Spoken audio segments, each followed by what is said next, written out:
And says he didn't want to spark a panic. Joe Biden's campaign quickly turned Mr. Trump's words against him. 190,000 Americans are dead, our economy crushed, our kids not safe in school, and Trump knew it all along. I wanted to always play it down. I still like playing it down. Our Jeff Bennett has more on what we learned from Woodward's book. The bombshell revelations come in a new book from Bob Woodward, in which President Trump says he intentionally downplayed the severity of the coronavirus in public to avoid triggering a panic.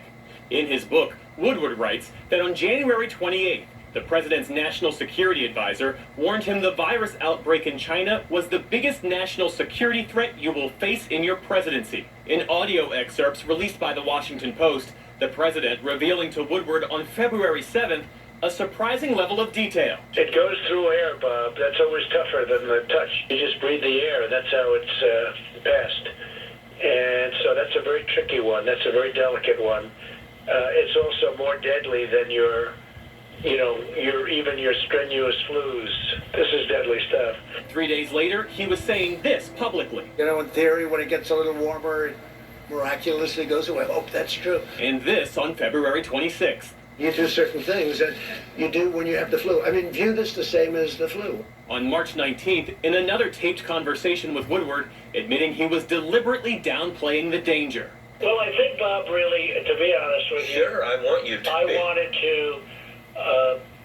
to always play it down. I still like playing it down. Yes, Because I don't want to create a panic. The president, by his own admission in private on the record, acknowledged the depth of this crisis and yet told the American people something very different. How is that, at its core, not an abject betrayal of the public trust? The president has always been clear-eyed with the American people. The president defending his comments. We don't want to instill panic. We don't want to jump up and down and start shouting that we have a problem that is a tremendous problem, scare everybody. And I'll tell you the other thing, we immediately started buying all over the world. We started buying masks and gowns and everything else, and we don't want to cause pricing to go up. Dr. Anthony Fauci saying the president was not misleading. When we would get up in front of the press conferences, which were very, very common after our discussions with the president, he really didn't say anything different than we discussed when we were with him. But Joe Biden blasting the president's comments as a dereliction of duty. He knew how dangerous it was. And while this deadly disease ripped through our nation, he failed to do his job on purpose. It was a life and death betrayal of the American people.